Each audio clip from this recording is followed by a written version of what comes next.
2021년 3월 18일 19살의 에딜로바는 자신의 인생 마지막 영상을 게시했습니다. 영상 속 그녀는 자신감 넘치고 햇살처럼 밝았으며 매혹적인 분위기를 풍겼고 눈빛에는 삶에 대한 사랑이 가득했습니다. 하지만 누가 상상이나 했을까요? 불과 하루 뒤 이 아름다운 여대생은 끔찍한 범행의 희생양이 되고 말았습니다. 사건이 너무나도 잔혹했던 탓에 카자흐스탄 당국은 한때 여론을 잠재우려 했고 심지어 가해자의 사진과 정보까지 철저히 가리며 비밀에 붙여 사건은 여러 겹의 베일에 쌓이게 되었습니다. 과연 이 소녀는 언론과 경찰마저 경악하게 한 어떤 끔찍한 사건을 겪었던 것일까요?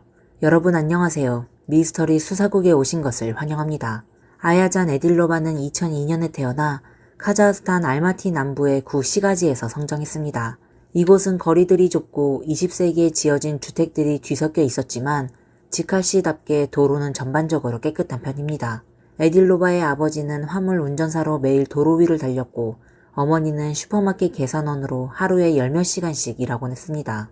부부는 새벽부터 밤까지 고생하며 절약해 오직 딸에게 더 나은 교육을 제공하고자 했습니다. 에딜로바가 중학교에 들어갈 무렵 뛰어난 예술적 재능을 드러냈습니다. 그녀는 어머니가 준 용돈으로 천을 사서 교복을 세련된 원피스로 리폼했고 친구들은 그녀에게 옷을 디자인해달라고 부탁하기 시작했습니다.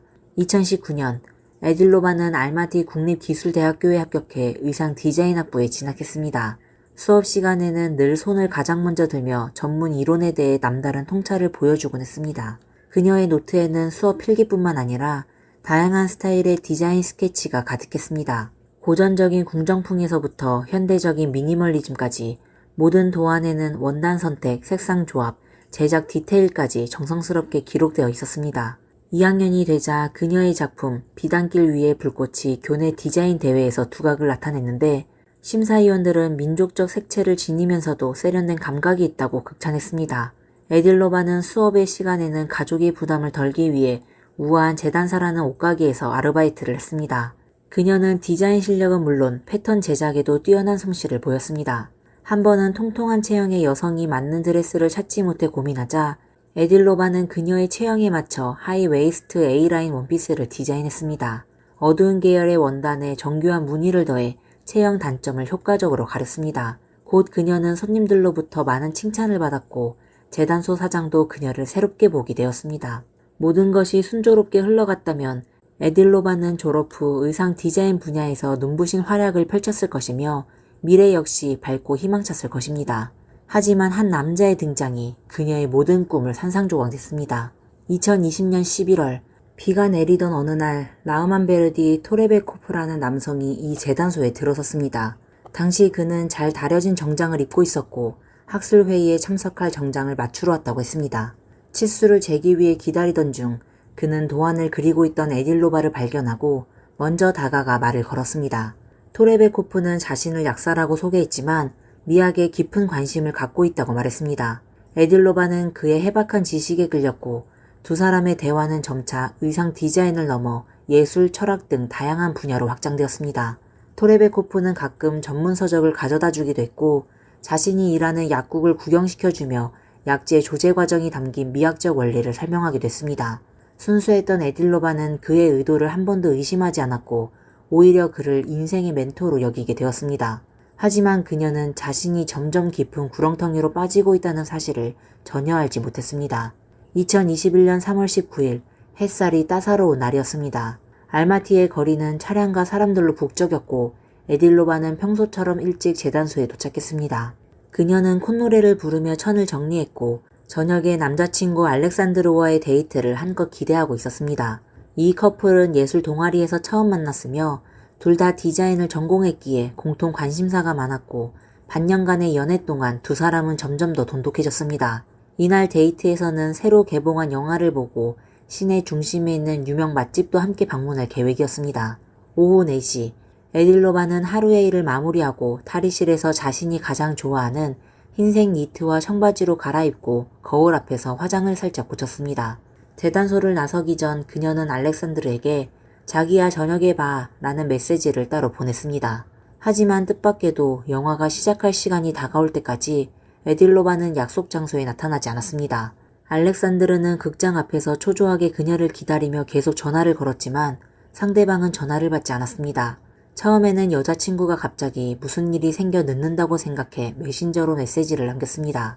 그러나 30분이 지나도 아무런 답장이 없었고 점점 불안해진 그는 즉시 에딜로바의 가족과 친구들에게 연락했지만 모두 그녀를 보지 못했다고 말했습니다. 불길한 예감이 스쳐간 알렉산드르는 경찰서에 가서 실종 신고를 하기로 결심했습니다. 경찰은 신고를 접수한 뒤 에딜로바가 퇴근 후 지나갔을 것으로 보이는 경로의 모든 CCTV 영상을 확보했습니다. 그러던 중 그녀가 한 남성과 함께 오아시스 아파트에 들어가는 장면이 포착되었고 이후 다시 나오는 장면은 없었습니다. 수사관들은 즉시 해당 아파트에 대한 조사를 시작했습니다. 관리인은 그날 오후 실제로 두 사람이 함께 엘리베이터에 오르는 모습을 보았으며 그 남성은 바로 앞서 언급된 토레베코프였다고 증언했습니다. 관리인은 경찰에 그의 전화번호를 제공했지만 전화를 걸어도 꺼진 상태였고 위층으로 올라가 문을 두드렸으나 아무런 응답이 없었습니다. 경찰은 해당 남성의 사회적 관계를 조사한 끝에 그가 사건 당일 오후 병가를 내고 약국에 출근하지 않았다는 사실을 알아냈습니다. 이러한 일련의 이상한 정황은 사건이 예상보다 훨씬 심각할 수 있음을 시사했습니다. 더 많은 단서를 확보하기 위해 경찰은 아파트의 다른 입주민들을 탐문했습니다. 트레베코프의 맞은편에 사는 한 노부인은 그날 저녁 그의 집에서 심한 말다툼 소리와 물건이 부서지는 소리를 들었다고 말했습니다. 하지만 평소 그 남성이 혼자 지내며 외부와 잘 어울리지 않았기에 그녀도 감히 간섭하지 못했다고 했습니다. 경찰은 에딜로바의 휴대전화 통신 기록도 조사했으며 실종되기 전 그녀와 토레베코프 사이에 여러 차례 통화와 문자메시지 교환이 있었다는 것을 확인했습니다. 이로 보아 이 독신 남성은 매우 높은 범행 가능성을 가지고 있었습니다. 알마티 경찰은 긴급히 심사를 거쳐 다음날 새벽 마침내 강제수색 영장을 발부받았습니다. 경찰관들이 아파트 문 앞에 도착했을 때 안에서는 인기척이 들려왔습니다. 여러 차례 문을 열라고 명령했지만 아무런 반응이 없자 경찰은 결국 강제로 문을 열고 진입했는데 그곳에서 마주한 광경은 현장에 있던 수사관들의 기억에 평생 지워지지 않을 충격을 남겼습니다. 집안에는 구역질나는 악취가 가득 퍼져 있었습니다. 토레베코프는 피웅덩이 속에 쓰러져 있었고 턱 밑에는 끔찍한 자상이 나 있었습니다. 그의 손에는 날카로운 흉기가 쥐어져 있었고 바닥은 피로 물들어 붉게 변해 있었습니다. 주변에는 쓰레기와 비닐봉지가 산더미처럼 쌓여 있었고 그는 분명 죄책감에 극단적인 선택을 시도한 것으로 보였습니다. 당국은 모든 공식 발표에서 토레베코프의 사진을 철저히 비공개 처리했으며 공개된 CCTV 영상에서도 그의 얼굴은 모자이크 처리되어 있었습니다. 그렇기에 그의 정보를 얻는 것은 매우 어려운 일이었습니다. 하지만 이 영상의 마지막까지 보신다면 범인의 베일에 쌓인 배경과 외모가 밝혀질 것입니다. 경찰은 즉시 구급차를 호출해 토레베코프를 인근 병원으로 이송해 응급처치를 받게 했고 이어 곧바로 현장 감식에 착수했습니다. 아파트 내부는 마치 잔혹한 전쟁이 벌어진 듯한 광경으로 참혹하기 이를 데 없었습니다. 경찰관들은 주방 가스레인지 위 냄비 속에서 머리 하나를 발견했습니다. 냄비 속 물은 여전히 끓고 있었고 뜨거운 김이 피어오르며 지독한 냄새를 퍼뜨리고 있었습니다. 그 외에도 수사관들은 집안에서 수상한 작은 비닐봉지들을 다수 발견했습니다. 모두 수거하여 열어본 결과 그 안에는 이빨과 손톱, 발톱을 포함한 총 20개의 손발톱 조각들이 들어있었습니다. 토레베코프는 이 모든 이빨과 손발톱을 각각 개별 비닐봉지에 담아 라벨과 번호까지 매겨놓은 상태였습니다. 그뿐만 아니라 방 곳곳에는 아직 처리되지 못한 신체 일부가 여기저기 흩어져 있어 현장은 차마 눈뜨고 볼 수 없을 만큼 참혹했습니다. 며칠 후 경찰은 도시 외곽의 쓰레기통 여러 곳에서 피해자의 나머지 신체 부위를 추가로 발견했습니다. 토레베코프는 3월 19일과 20일 밤에 걸쳐 시신을 나눠서 유기한 것으로 드러났습니다. 그는 아마 경찰이 이렇게 빨리 들이닥칠 것이라고는 예상하지 못했을 것입니다. 경찰은 초기 조사 결과 에딜로바가 아파트 안에서 토레베코프의 관계 요구를 거절한 뒤 끔찍한 보복을 당한 것으로 추정하고 있습니다. 하지만 토레베코프가 보인 이 병적인 행동은 도무지 이해하기 어렵습니다. 에딜로바의 가족은 비보를 접한 후 큰 충격에 빠졌고 활기차고 꿈이 많았던 딸이 이렇게 잔혹한 방식으로 생을 마감했다는 사실을 받아들일 수가 없었습니다. 에딜로바의 남동생은 언론 인터뷰에서 격한 감정을 드러내며 말했습니다. 그 사람은 그냥 미친놈이에요. 단순히 범행을 은폐하려 했다면 왜 이빨 하나하나, 손발톱 하나하나를 뽑아서 따로 비닐봉지에 담았겠어요? 에딜로바의 부모는 하루 종일 눈물로 지새웠습니다. 부모는 도저히 이해할 수 없었습니다. 대학 졸업도 하지 못한 딸이 이렇게 갑작스럽게 그리고 영원히 자신들을 떠났다는 사실을 말입니다. 남자친구 알렉산드르는 사건의 전말을 알게 된 뒤 마치 영혼이 빠져나간 듯한 모습으로 경찰서 앞에서 오열했고 여자친구를 지키지 못한 자신을 끊임없이 자책했습니다. 사건의 세부 내용이 언론을 통해 점차 공개되자 에딜로바가 피해를 입었다는 소식은 순식간에 확산되었습니다. 그녀의 대학 동기들과 교수진은 슬픔에 잠긴 동시에 극도의 충격에 휩싸였고 알마티 시민들 사이에서도 공포 분위기가 퍼지기 시작했습니다. 많은 여성들이 자신의 안전을 걱정하기 시작했고 관련 주제는 SNS에서 실시간 검색어 상위에 오르기도 했습니다. 하지만 이후 카자흐스탄 당국의 한 조치가 피해자 유족과 대중들의 강한 분노를 일으켰습니다. 사건이 사법 절차에 들어간 이후 카자흐스탄 당국은 모든 공식 문서와 보도자료에서 토레베코프의 사진에 두꺼운 모자이크 처리를 했습니다. 이름과 직업 등 기본적인 정보 외에는 그의 개인 신상이 철저히 비공개되었습니다. 언론이 그 이유를 묻자 법무부는 프라이버시 보호 차원이라고만 답했을 뿐 구체적으로 누구의 사생활을 보호한다는 것인지 설명하지 않았습니다. 이처럼 성의 없는 답변은 오히려 대중들의 의심을 더욱 증폭시켰고 사회적 분노는 쉽게 가라앉지 않았습니다. 2021년 3월 29일 병원에서 치료를 받은 후 토레베코프는 건강을 회복했고 곧바로 교도소로 이송되어 신문을 받았습니다. 명백한 증거 앞에서 그는 에딜로바를 살해한 사실을 곧바로 시인했습니다. 그러나 자백의 조건으로 그는 에딜로바에 대한 성폭행과 시신 훼손 등의 혐의는 끝까지 부인했습니다. 그는 손발톱과 이빨을 처리한 방식에 대해 단지 범행 흔적을 감추기 위한 것이었을 뿐 고문하거나 강제로 굴복시키려는 의도는 아니었다고 주장했습니다. 사건 발생 몇 개월 후 알마티시 법원은 큰 주목을 받던 이 사건에 대해 비공개 재판을 진행했습니다. 이번 재판은 전 과정이 비밀리에 치러졌고 피해자 가족들조차 방청을 허용받지 못했습니다. 법원이 그에 대한 이유는 이번 사건이 지나치게 잔혹하여 사회적 과도한 관심을 지향해야 한다는 것이었습니다. 하지만 이 같은 설명은 오히려 황당한 느낌을 주며 진실을 덮으려는 의도가 아니냐는 의심을 불러일으켰습니다. 이미 사건이 널리 알려진 상황이라면 오히려 재판을 공개적으로 진행해 법의 정의를 보여주는 것이 마땅한 일 아닐까요? 오히려 이 같은 비공개 조치는 혹시 범인에게 특별한 배경이 있는 건 아닐까라는 대중들의 의혹을 더욱 키우고 말았습니다. 더욱 충격적인 사실은 카자흐스탄이 2021년 초에 사형제를 폐지했다는 점입니다.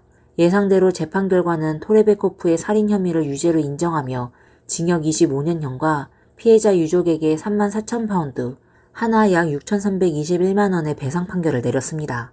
하지만 당국은 여전히 가해자의 신상과 사진을 철저히 비공개로 유지했습니다. 판결이 내려진 뒤 에딜로바의 가족은 깊은 분노와 슬픔에 빠졌습니다. 그들은 가해자가 마땅한 처벌을 받지 않았다고 호소했죠. 딸의 소중한 목숨이 고작 34,000파운드에 해당하는 것이냐는 격분이 터져 나왔습니다. 더군다나 토레베코프는 40대 초반에 가석방될 가능성도 있었고 결혼을 하고 자녀를 낳으며 새로운 삶을 시작할 수도 있다는 점에서 유족들은 더욱 참담한 심정을 감추지 못했습니다. 에딜로바의 가족은 계속해서 여러 경로로 탄원 활동을 벌이며 법원이 이 사건을 재심리해 줄 것을 강력히 요구하고 있습니다. 카자흐스탄 국민들 또한 이 판결 결과에 대해 깊은 불만을 드러냈습니다. 사람들은 하나같이 말했습니다. 이토록 잔혹한 범죄자는 절대로 살아서 감옥을 나와선 안 된다.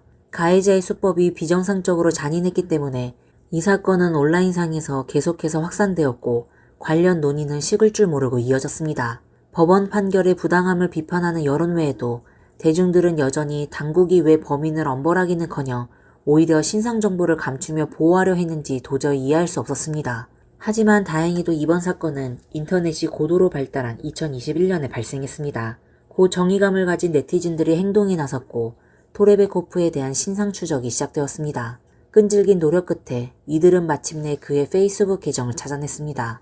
해당 계정은 곧 당국에 의해 차단되었지만 온라인 사용자들은 이미 그의 실물 사진과 배경 정보를 확보한 상태였습니다. 이 얼굴을 반드시 기억해주세요. 그는 극도로 변태적이며 잔혹한 인물입니다. 라흐만 베르디 토레베코프는 1993년 알마티의 한 부유한 가정에서 태어났으며 어린 시절부터 양질의 교육을 받았습니다. 그는 의학박사 학위를 보유하고 있으며 약제 분야에서 상당한 성과를 올린 존경받는 전문가였습니다. 전형적인 고학력 지식인으로 평가받던 인물이었죠. 그의 주변 친구들과 직장 동료들은 그를 예의 바르고 겸손한 사람이라고 기억합니다. 다만 깊은 인간관계를 맺는 경우가 드물었고 업무 중 갑자기 멍하니 허공을 바라보며 눈빛이 차가워지는 일이 가끔 있었다고 전했습니다. 사건을 맡은 수사팀은 토레베코프의 통화 기록을 분석하던 중 사건 발생 전 그가 한 개인 병원과 자주 연락을 주고받았다는 사실을 확인했습니다. 수사팀은 그 단서를 따라 해당 병원을 찾았습니다. 처음에는 병원 측 직원들이 어떤 정보도 제공하지 않으려 했지만 사건의 전말을 전해 듣고 나서야 마침내 임을 열었습니다. 알고 보니 토레베코프는 심각한 정신질환을 앓고 있었고 그 병원에서 여러 차례 치료를 받아왔던 환자였습니다. 의학박사 학위를 가진 고학력 전문직 인물이 사실은 위선적인 괴물이었단 말이죠. 그의 정체가 드러나자 대중의 분노는 정점을 찍었습니다. 거센 여론의 압박 속에서 지금까지 알려지지 않았던 충격적인 사실들이 추가로 드러나기 시작했습니다. 앞서 말했듯이 경찰은 아파트 내부에서 일부 신체훼손 부위를 발견했습니다.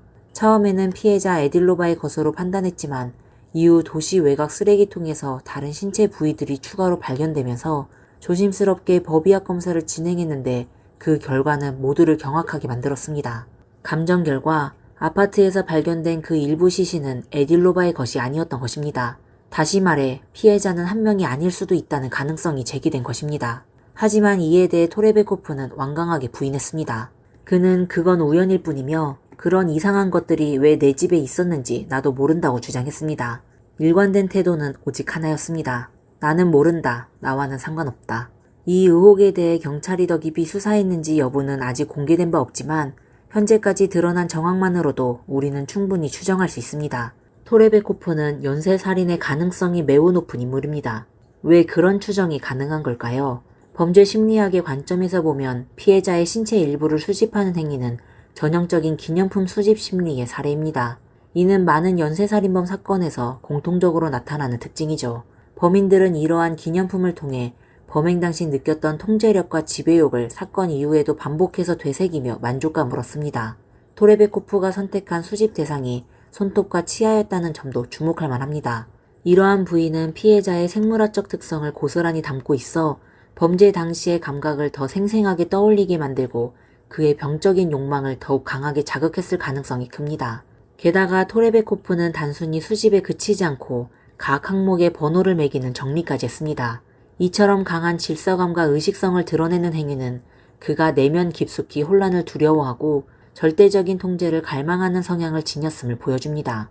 겉으로 보기에는 예의 바르고 지적인 인물이었지만 실제로는 사람들과 깊이 관계 맺기를 꺼려하며 외부로부터의 인정과 관심을 제대로 받지 못했을 가능성이 큽니다. 특히 이성과의 관계에서 어떤 극복하기 힘든 심리적 상처가 있었을 수도 있습니다. 그래서 그는 피해자의 생사 여부를 마음대로 조종하며 수집한 전리품에 대해 정밀하게 번호를 붙임으로써 오직 자기 자신만이 지배하는 어둠의 세계를 구축한 것입니다. 그 세계 속에서 그는 절대적인 군주이며 현실에서 느끼는 무기력함을 보상받고자 했습니다. 또한 연쇄살인범들은 한번 범행을 시작하면 쉽게 멈출 수 없다는 공통된 특징이 있습니다. 한 번 법망을 피한 경험은 그들에게 보상처럼 느껴지며 자신감은 자만으로, 자만은 더 잔혹하고 왜곡된 범행으로 이어지게 됩니다.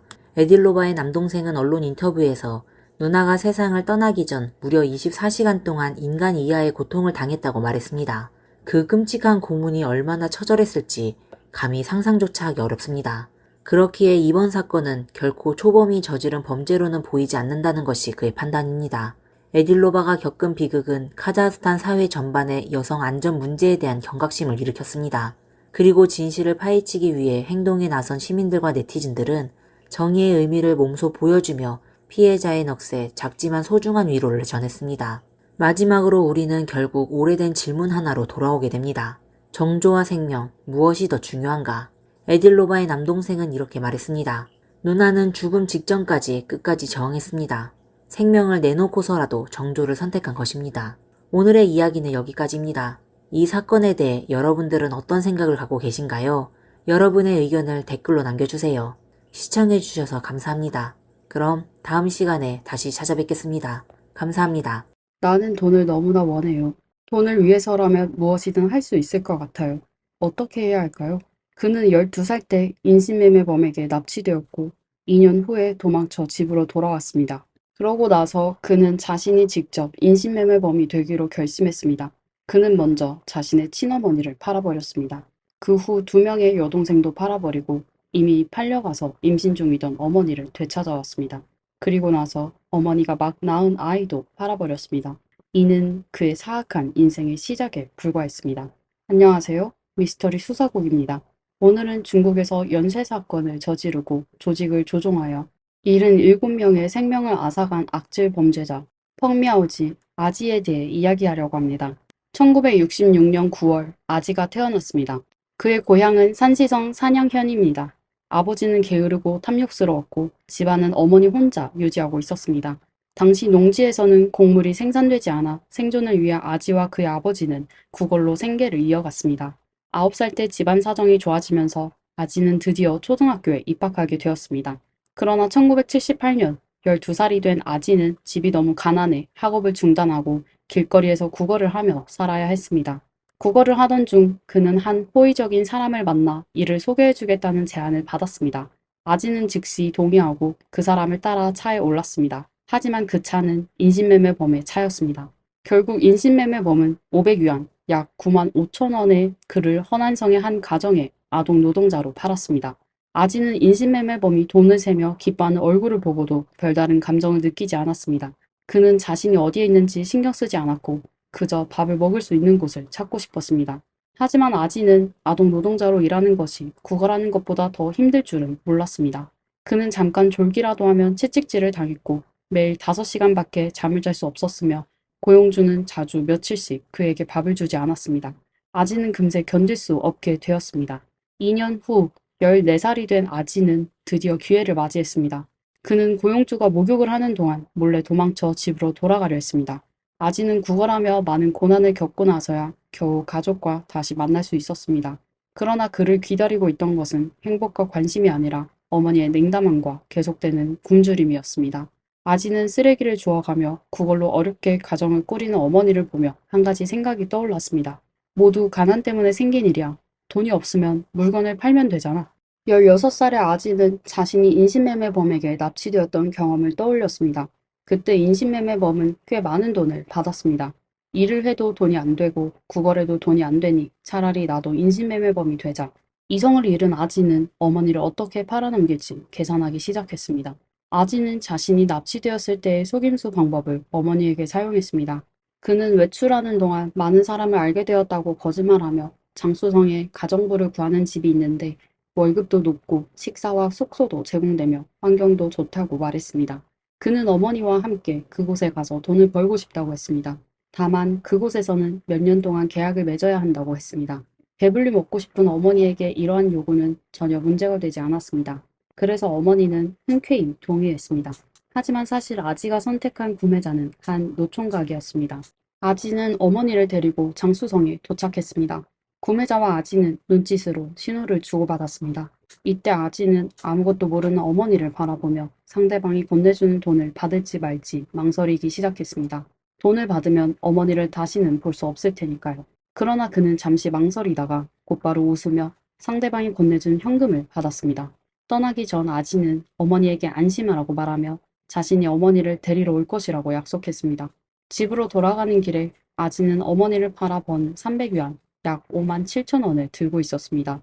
이 돈은 당시 중국에서 한 노동자의 반년치 월급에 해당하는 큰 돈이었습니다. 아지는 매우 기뻐하며 웃었고 그는 한 번도 이렇게 많은 돈을 본 적이 없었습니다. 이 돈은 그가 1년 내내 굶지 않고 지낼 수 있을 만큼 충분했습니다. 보통 사람에게는 이는 인간의 도덕적 한계를 넘어선 행동이었습니다. 그러나 아지에게는 이것이 시작에 불과했습니다. 그가 다음에 저지른 일들은 이보다 훨씬 더 비인간적이었습니다. 아지는 어머니를 팔아 돈을 벌고 기쁜 마음으로 고향으로 돌아갔습니다. 그는 몇 근의 고기를 사서 가족에게 좋은 식사를 대접했습니다. 아버지가 어디서 돈이 났냐고 물었습니다. 평소 집에서는 묽은 죽조차 먹기 힘들었는데 고기를 먹게 되었으니 말입니다. 아지는 차분하게 대답했습니다. 엄마가 이모에게 가서 큰 돈을 벌려고 했어요. 떠나기 전에 저에게 12안을 주면서 2년 후에 다시 돌아오겠다고 했어요. 가족 모두는 어머니에게 친여동생이 주주현에 살고 있으며 그곳에서 잘 지내고 있다는 것을 알고 있었습니다.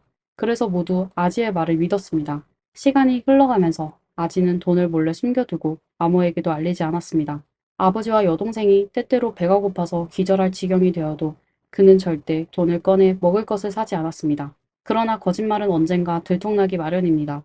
어머니가 오랫동안 집에 돌아오지 않자 아버지는 의심하기 시작했습니다. 아지가 어머니를 팔아버린 지 1년 반이 지나자 아버지는 집안의 적막함을 더 이상 참을 수 없게 되었습니다. 그는 여러 차례 아지에게 엄마가 어디에 있는지 물었고 부자간에 자주 다투고 심지어 몸싸움도 벌어졌습니다. 결국 아버지는 아내의 여동생 집으로 가서 아내를 데려오기로 결심했습니다. 아지는 이 말을 듣고 당황했습니다. 만약 아버지가 진짜로 가면 자신이 어머니를 팔아버린 사실이 드러날 것이 분명했기 때문입니다. 그는 어머니를 데려와야 했습니다. 그러나 사람을 이미 팔아버리고 돈도 받았으니 어떻게 해야 할까요? 아지는 초조해하며 또 하나의 놀라운 생각을 떠올렸습니다. 차라리 여동생을 팔아서 돈을 벌고 그 돈으로 어머니를 데려와야겠다. 이 생각이 떠오르자마자 아지는 아버지에게 자신의 어머니를 데려오겠다고 바로 동의했습니다. 그러나 그는 여동생들이 집에서 굶주리는 것이 안타까워 여동생 둘을 데리고 가겠다고 했습니다. 아버지는 생각해 본 후 그 말이 맞다고 여겨 아지가 여동생들을 데리고 출발하도록 했습니다. 이때 아지의 아버지는 이것이 딸들을 마지막으로 보는 것임을 전혀 알지 못했습니다. 곧 아지는 여동생들을 데리고 장수성에 도착했습니다. 그는 처음 어머니를 팔았던 구매자를 찾아가 다시 높은 가격에 여동생을 그 노총각에게 팔고 어머니를 되찾았습니다. 이번 거래를 통해 그는 또다시 300위안, 약 5만 7천 원을 벌었습니다.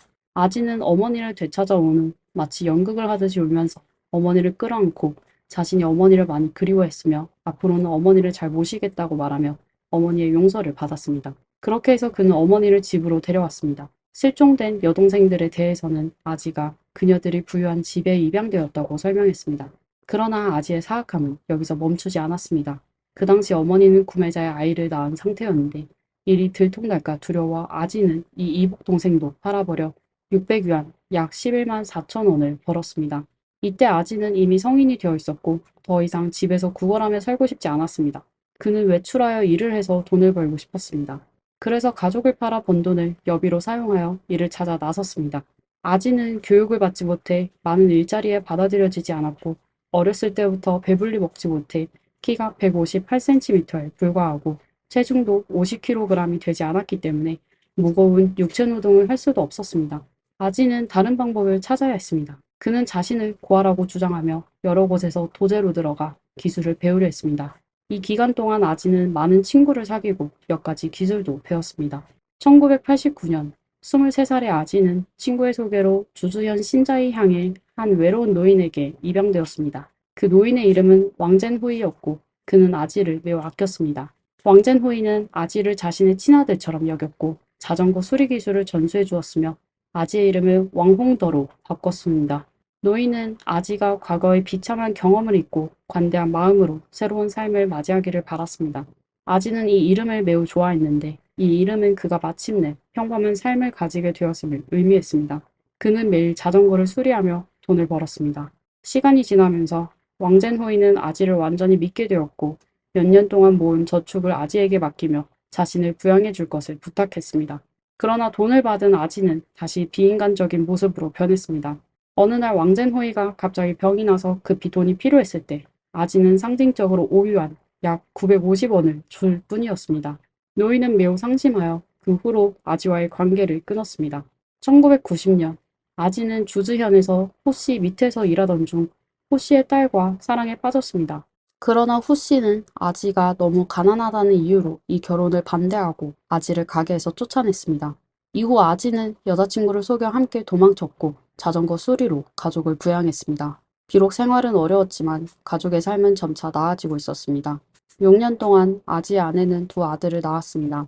그러나 자전거 수리만으로는 아지의 가족이 생활하기에 여전히 어려움이 많았습니다. 가난을 두려워한 아지는 다시 나쁜 생각을 품고 주변 사람들을 납치해 팔 계획을 세웠습니다. 그는 아내를 팔지 않았습니다.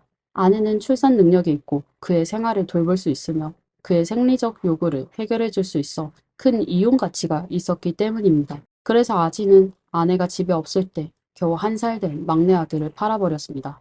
아지는 아들을 팔 때도 매우 계획적이었습니다. 그는 어린아이는 아무것도 모르기 때문에 아이가 없는 가정에 팔면 더 높은 가격을 받을 수 있다고 생각했습니다. 나이가 좀 더 든 아이는 남겨두었다가 커서 자신을 부양하게 할 생각이었습니다. 아내가 이 일을 물었을 때 아지는 대충 거짓말을 지어내어 아내를 속였습니다. 하지만 팔아버린 아이의 돈은 금방 두 사람에게서 쓰고 말았습니다. 이때 아지는 주변에 팔 사람이 더 이상 없다는 것을 깨달았습니다. 아지는 계속해서 납치 사업을 하는 것이 지속적으로 돈을 버는 방법이 아니라는 것을 반성하기 시작했습니다. 그래서 그는 다른 방법으로 돈을 벌어야 한다고 생각했습니다. 1996년 아지는 산시성의 불법 금 재련 조직에 가입했습니다. 처음에는 아지가 조금의 돈을 벌었지만 조직의 인원이 늘어나면서 그의 몫은 점점 줄어들었습니다. 그래서 아지는 더 대담한 계획을 세우기 시작했습니다. 그는 퉁관이라는 곳에 금이 많고 현지 사람들이 모두 금을 재련하고 있다는 이야기를 들었습니다.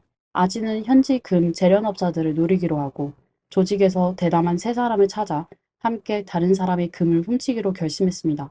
몇 사람은 매우 교활해서 한 번도 잡히지 않았습니다. 돈을 빨리 써버리는 습관 때문에 그들은 자주 도둑질을 했고 2년 넘게 금을 훔쳤습니다. 하지만 몇 사람은 이렇게 계속할 수 없다고 생각하여 아지는 더 사악한 생각을 떠올렸습니다. 차라리 집에 들어가서 강도질을 하자. 어차피 여기 집집마다 돈을 숨겨놓고 있으니. 1997년 아지는 자오샤오쥔, 왕텐싱, 장젠, 자오샤오빈 등과 만나 금 재련업자들을 털기 시작했습니다. 그들은 연속적으로 강도와 여성 강간 등의 범죄를 저질렀습니다. 아지는 평소에 다른 사람들과 거리를 두며 자신의 자세한 상황을 절대 밝히지 않았습니다. 곧 그는 딩윈하오, 수샤오핑, 그리고 스천 출신의 고츠와 함께 새로운 조직을 결성하여 범죄를 계속했습니다. 1998년 2월 14일 새로운 조직은 퉁관현에서 첫 번째 살인사건을 저질렀습니다. 범죄 과정에서 일부 구성원이 여성 피해자와 강제로 관계를 가졌지만 아지는 이런 일에 참여하지 않았습니다. 그러나 그는 증거를 없애기 위해 살아남은 사람을 남기지 말자고 제안했습니다. 이는 조직의 범죄 성격을 단순한 강도에서 살인 조직으로 바꾸는 것이었습니다. 이들의 범죄 원칙은 집에 들어가 강도질을 한 후 반드시 피해자와 관계를 갖고 살아남은 사람을 남기지 않는 것이 되었습니다.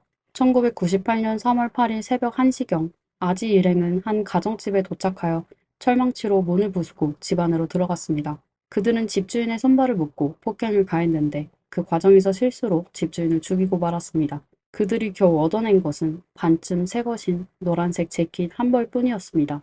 이는 그들을 만족시키기에 충분하지 않았습니다. 새벽 2시경 아지는 얼굴을 가리고 마을의 또 다른 가정집에 갔습니다. 그는 집안의 부부가 깊이 잠든 것을 확인한 후 재빠르게 뜰 안으로 들어갔습니다. 그는 남편을 심하게 때려 중상을 입히고 이 부부를 침대 시트로 묶었습니다. 이후 그는 장롱에서 현금 100여 원을 찾아내고는 신속히 도망쳤습니다. 전체 과정은 20분도 걸리지 않았습니다. 1998년 3월 31일 새벽 2시경 몇 명의 악당이 한 마을 주민의 집에 몰래 들어가 물건을 훔치려 했습니다. 그러나 그들은 돈을 찾지 못했고 대신 세안제, 백주 한 병, 땅콩을 훔쳐갔습니다. 이후 이들은 옆집으로 가서 철망치와 나무막대로 집주인 부부의 머리를 때려 두 사람을 현장에서 죽게 했습니다. 그런 다음 그들은 곡물 장식장에서 소량의 현금을 찾아냈습니다. 놀랍게도 그들은 범행 현장에서 먹고 마시기까지 했습니다. 1998년 7월 20일 아지는 동료 3명과 함께 어느 농가 밖에서 잠복하고 있었습니다. 그들은 그 집안 사람들이 불을 끄고 잠이 들 때까지 기다린 후 몰래 뜰 안으로 들어가 집안에 있는 모든 사람의 생명을 앗아갔습니다. 심지어 1살 된 아기도 예외는 아니었습니다. 범행 과정에서 그들은 조금의 망설임도 없었습니다. 이후 아지는 집안을 유유히 돌아다니며 집안에 있던 20위안의 현금을 챙긴 후 동료들에게 떠나자고 신호를 보냈습니다. 이 사건은 산시성에서 가장 큰 참사 중 하나로 꼽힙니다. 많은 살인사건이 있었지만 1살 된 아기까지도 살해하는 경우는 매우 드물었습니다. 경찰이 나중에 아지를 체포하고 아기를 살해한 이유를 물었을 때 아지는 웃으며 대답했습니다.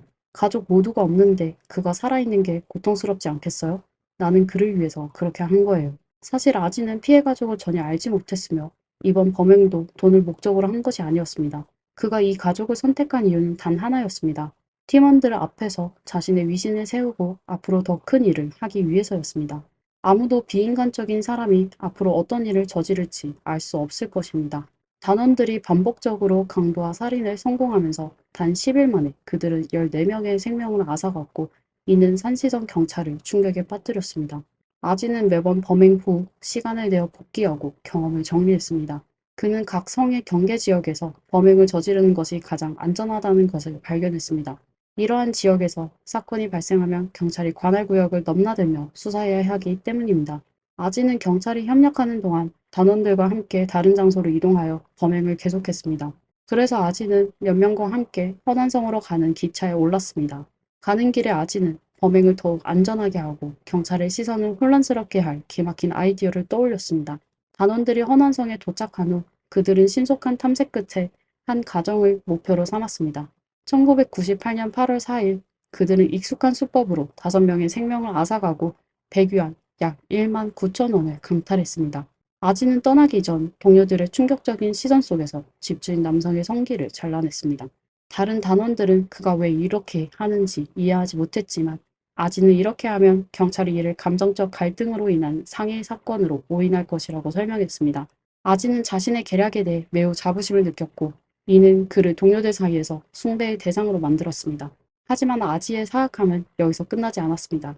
그는 무고한 낯선 사람들에게만 해를 끼치는 것이 아니라 함께 범행을 저지르는 동료들조차 그를 화나게 하며 무사하지 못했습니다.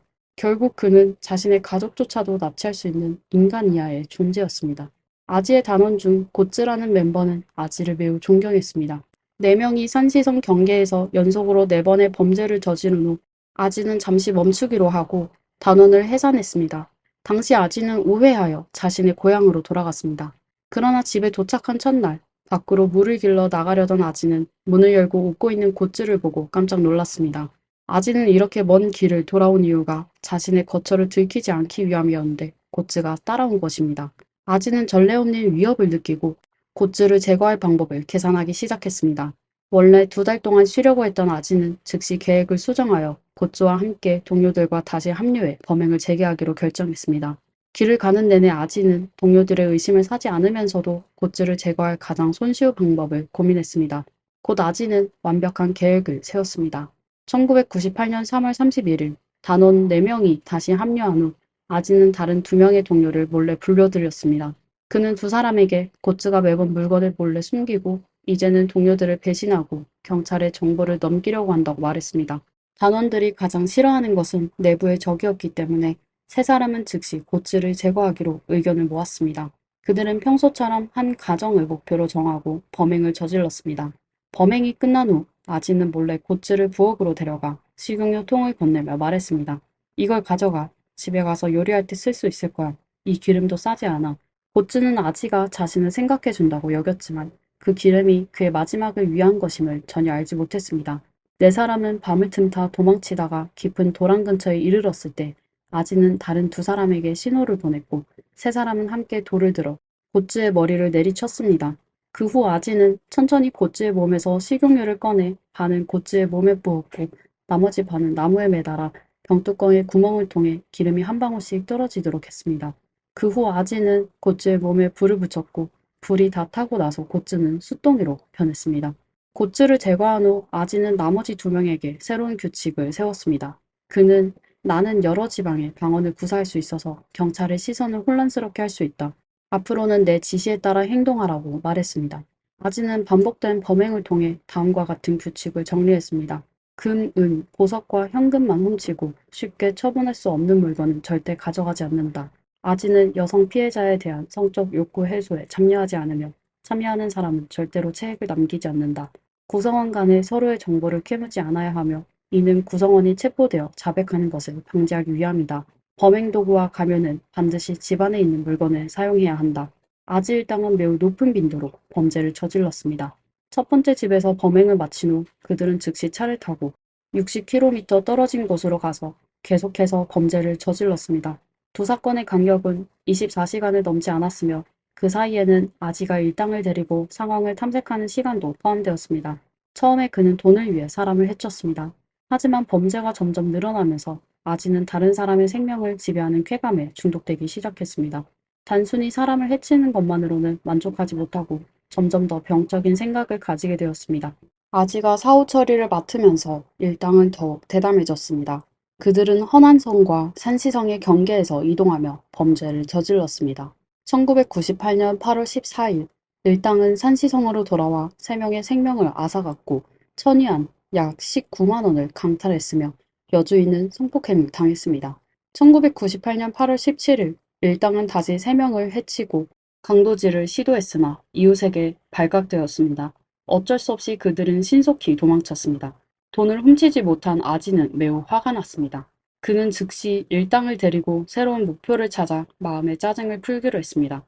하루 만에 그들은 인근 마을의 또 다른 가정을 찾아 4명의 생명을 앗아갔습니다. 이후 아지는 범행 빈도에 따라 집주인의 성기를 잘라내어 감정적 갈등으로 인한 상해 사건으로 위장했습니다. 동시에 2명의 동료는 젊고 아름다운 여주인을 보고 이미 사망한 그녀에게 성적 욕망을 발산했습니다. 이후 그들은 200위안 약 3만 8천 원을 챙겨 범행 현장을 떠났습니다. 8월 20일 그들은 같은 수법으로 범행을 저질러 한 가족 3명의 목숨을 앗아갔습니다. 그들은 3천위안 약 57만 원을 강탈한 후 기분이 좋아진 몇몇은 땅굴을 파고 이웃집에 들어가 그 집도 털었습니다. 11월 6일 그들은 산시성 지역의 전병 가게를 노렸습니다. 몇 명은 한 가족 3명의 생명을 앗아가고 사망한 여성과 관계를 가졌으며 2천위안 약 38원을 강탈했습니다. 몇 차례의 범행이 순조롭게 이루어지자 그들은 더 많은 범행을 저지르기로 결정했습니다. 아지의 병적인 동기도 점차 형성되었고 처음에는 강도를 목적으로 했으나 이제는 사람을 해치며 즐기기 시작했고 목표는 100명이었습니다. 11월 8일 일당은 2명을 해치고 사망한 여성과 관계를 가졌으며 300위안 약 5만 7천 원을 강탈했습니다. 12월 15일 허난성 이천현에서 2명을 해치고 200위안 약 3만 8천 원을 강탈했습니다. 12월 16일 60km 떨어진 곳에서 2명을 해치고 사망한 여성과 관계를 가졌으며 90위안 약 17,000원을 강탈했습니다. 남성 피해자의 성기를 잘라내어 현장을 감정적 갈등으로 인한 상해 사건으로 위장했습니다. 12월 18일 60km 떨어진 곳에서 땅굴을 파고 들어가 3명을 해치고 500위안 약 9만 5천 원을 강탈했습니다.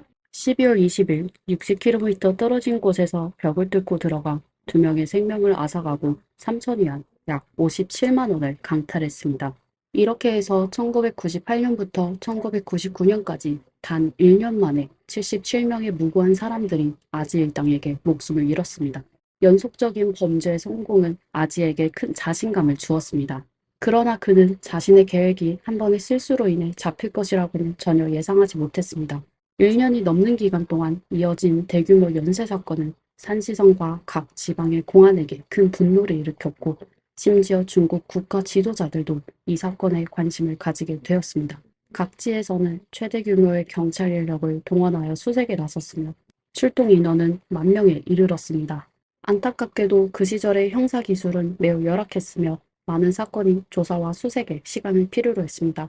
이는 아지가 도망칠 기회를 주었지만 분명히 누구도 영원히 운이 따르지는 않으며 특히 연쇄살인범은 더욱 그렇습니다. 1999년 3월 26일 일당은 허난성에서 다시 범행을 저질러 2명의 생명을 앗아가고 여주인은 강제로 성폭행을 당했습니다. 이어서 그들은 옆집 진료소에 난입하여 3명을 살해했고 여주인은 역시 강제로 성폭행을 당했습니다. 마지막으로 아지는 강탈한 돈을 들고 다시 한번 범행을 저지르고는 더 이상 범죄를 저지르지 않기로 결정했습니다. 아지 자신도 이렇게 계속하다가는 신원이 드러나기 쉽다는 것을 알고 있었습니다. 그러나 그는 경찰이 반성하고 실수를 수정하는 효율성을 과소평가했습니다. 1년이 넘는 기간 동안 각 성에서 별도로 조사를 진행했지만 성과가 없자 경찰은 여러 성이 협력하여 공동조사를 진행하기로 결정했습니다.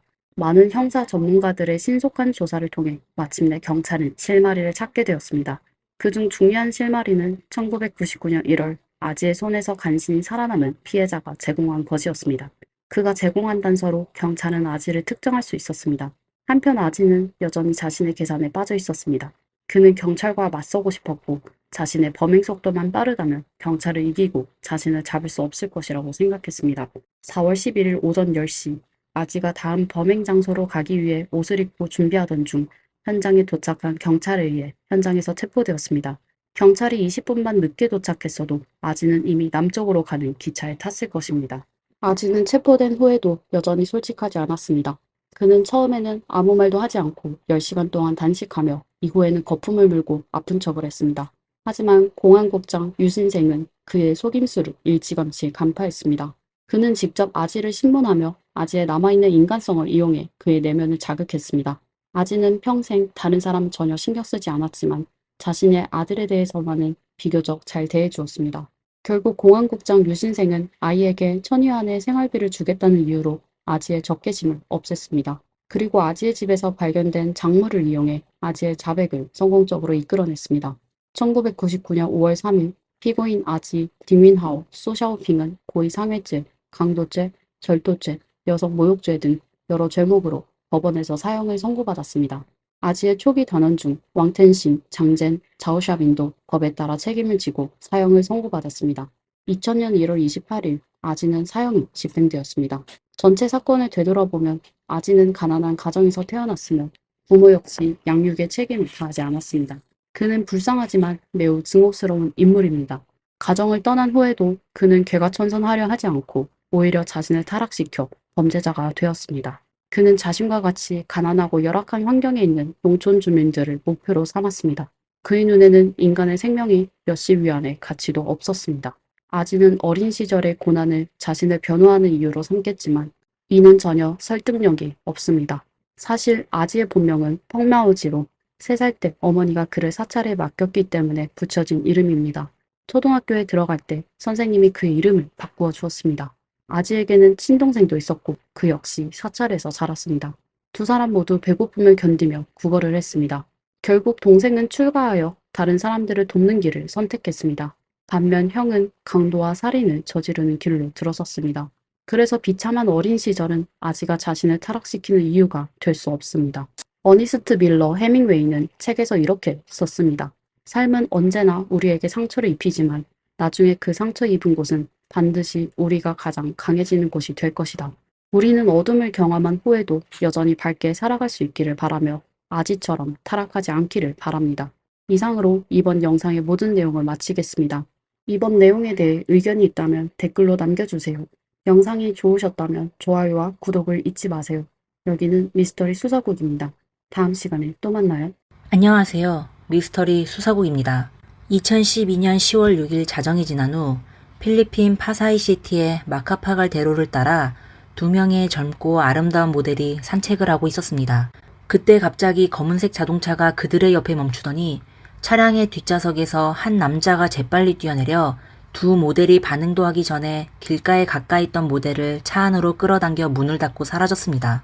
현장에 남게 된 다른 모델은 충격에 멍하니 서 있을 수밖에 없었습니다. 10시간이 지난 후 캐손시티 도로 옆 배수로에서 한 젊은 여성이 숨진 채 발견되었습니다. 그녀는 민소매 셔츠와 스키니진을 입고 있었고 온몸에 사격된 곳이 많았습니다. 그녀의 손에는 비닐봉지를 들고 있었는데 안에는 햄버거와 2012년 10월 6일 새벽 2시 33분에 영수증이 들어있었습니다. 피해자의 몸에는 다른 개인 물품이 없어 경찰은 그녀의 신원을 확인하는데 몹시 어려웠습니다. 한편 줄리 앤이라는 20살의 여대생은 하룻밤 내내 집에 돌아오지 않았습니다. 줄리는 모델 아르바이트를 하면서 늦게 귀가하는 일이 잦았지만 밤새도록 귀가를 하지 않은 일은 처음이었습니다. 다음 날 아침 줄리의 어머니는 점점 불안해져 줄리에게 계속 전화를 걸었지만 줄리의 전화는 꺼져 있었고 친구들도 연락이 닿지 않았습니다. 점심때쯤 줄리의 가족과 친구들은 모여서 거리로 나가 줄리를 찾기로 했고 가족들이 택시를 타고 돌아다니는 도중 택시기사는 우연히 가족들의 대화를 듣게 되었습니다. 그는 갑자기 어제 길가에서 발견된 숨진 젊은 여성이 떠올라 그들에게 그녀가 줄리인지 아닌지 알아보라고 했습니다. 기사의 말을 들은 줄리 가족은 충격에 휩싸였습니다. 그들은 마음속으로는 피해자가 줄리일 리가 없다고 생각했지만 도무지 줄리를 찾을 수 없어 택시기사에게 범죄 현장으로 데려다 달라고 부탁했습니다. 당시 피해 여성은 이미 부검을 위해 영안실로 옮겨진 상태여서 줄리의 어머니는 거의 기절할 뻔했고 직접 보는 것이 두려워 아들에게 확인을 하라고 했습니다. 그들은 아직 희망의 끈을 놓지 않았고 피해자가 줄리가 아니길 바랬지만 현실은 그들의 희망을 잔혹하게 짓밟았습니다. 피해자는 바로 줄리였습니다. 그녀는 여러 발의 사격을 받았고 강제로 몹쓸 짓을 당한 흔적도 있었습니다. 가족들은 도대체 누가 줄리를 이렇게 잔혹하게 해쳤는지 이해할 수 없었습니다. 줄리는 아직 대학생이었고 활발하고 말솜씨가 좋은 꿈도 많은 소녀였습니다. 가정 형편이 어려워 대학교를 3번이나 중퇴했지만 줄리는 항상 열심히 노력해왔습니다. 그녀는 모델 아르바이트를 하면서 생활비를 벌었고 대학교에 다시 다녔습니다. 그녀는 학위를 받아 희망찬 앞날을 꿈꿔왔지만 모든 것이 끝나 더 이상 자신의 꿈을 이룰 수 없게 되었습니다. 줄리의 어머니는 경찰에게 사건 전날 밤 줄리가 본인에게 전화하여 친구 알테아가 방송국에 일자리를 구해줬다며 면접을 보러 가도 되냐고 물었다고 했습니다. 면접 시간이 저녁이라 줄리의 어머니는 걱정을 했지만 알테아가 함께 있어 조금 안심되어 허락했다고 했습니다. 23살의 알테아는 모델계에 떠오르는 스타이고 2010년에 FHM 잡지의 월간 모델로 선정되었습니다. 그리고 바로 알테아가 줄리를 모델계로 데려와 아르바이트를 소개해 주었고 줄리가 대학교 학비를 벌 수 있도록 도와준 겁니다. 줄리는 알테아를 매우 존경했고 두 사람은 항상 붙어 다니며 마치 쌍둥이 자매처럼 지냈습니다. 줄리가 납치된 그날 밤 알테아도 함께 있었습니다. 바로 알테아가 줄리가 납치당했다는 사실을 경찰에 신고했습니다. 하지만 당시 상황이 너무 급박하여 알테아가 정신을 차리기도 전에 범인의 차량은 사라져버렸고 그녀는 차량 번호를 기억하지 못해 경찰이 최고의 수사기의 타임을 놓치게 되었습니다. 하지만 어쨌든 알테아는 줄리가 살아있는 모습을 마지막으로 본 사람이었습니다. 따라서 경찰은 우선 알테아에게 연락하여 그녀에게 경찰서로 와 조사받아 달라고 요청했지만 알테아는 끝내 모습을 드러내지 않았습니다. 알테아의 형제는 경찰에게 이 사건으로 인해 알테아가 심리적으로 아주 큰 부담을 느끼고 있다고 말했습니다. 그녀는 줄리처럼 자신도 피해를 입을까봐 두려워하며 안전을 위해 숨어 지내고 있다고 말했습니다. 실제로 끔찍한 사건을 목격한 사람들에게 이런 반응이 나타나는 경우가 있기 때문에 경찰은 이에 이상하게 여기지 않고 알테아를 강제로 불러내려 하지 않았습니다. 당시 수사가 시작 단계이고 확인해야 할 단서와 증인이 많아 경찰은 일단 수사를 진행하며 꼭 필요할 때 알테아를 찾기로 했습니다. 조사 결과에 따르면 줄리가 발견된 곳은 주택가였고 근처에 학교, 교회, 회사 등이 있었으며 사람들이 많이 살고 있는 지역이었습니다. 현장 근처의 주민 몇 명은 경찰에게 10월 6일 오전 5시경 사격 소리를 들었다고 진술했습니다.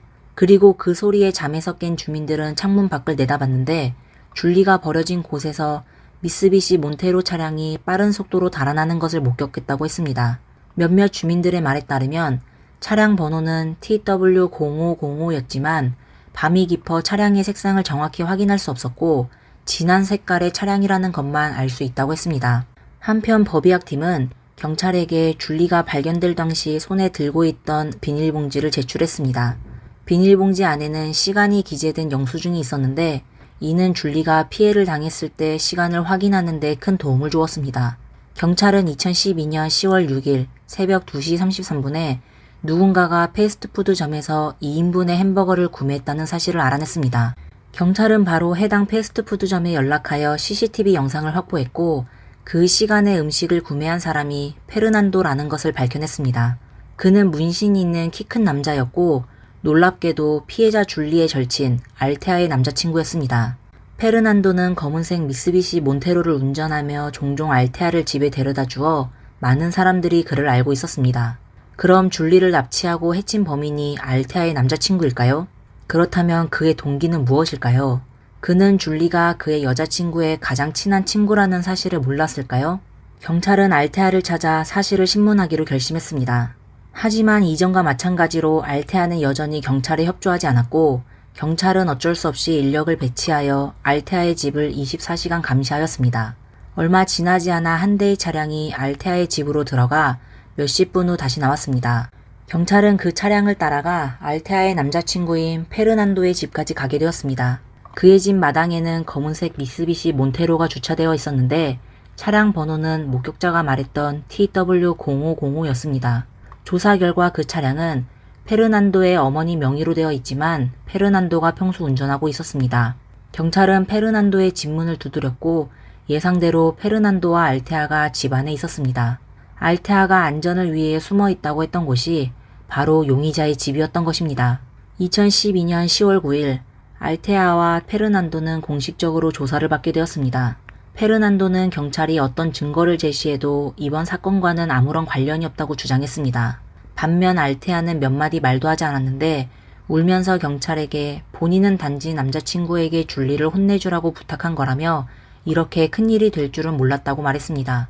알고 보니 알테아와 줄리는 함께 오랫동안 모델 일을 하며 언제나 친자매처럼 지내는 것처럼 보였지만 사실 그들의 우정에는 이미 깊게 금이 가 있었습니다.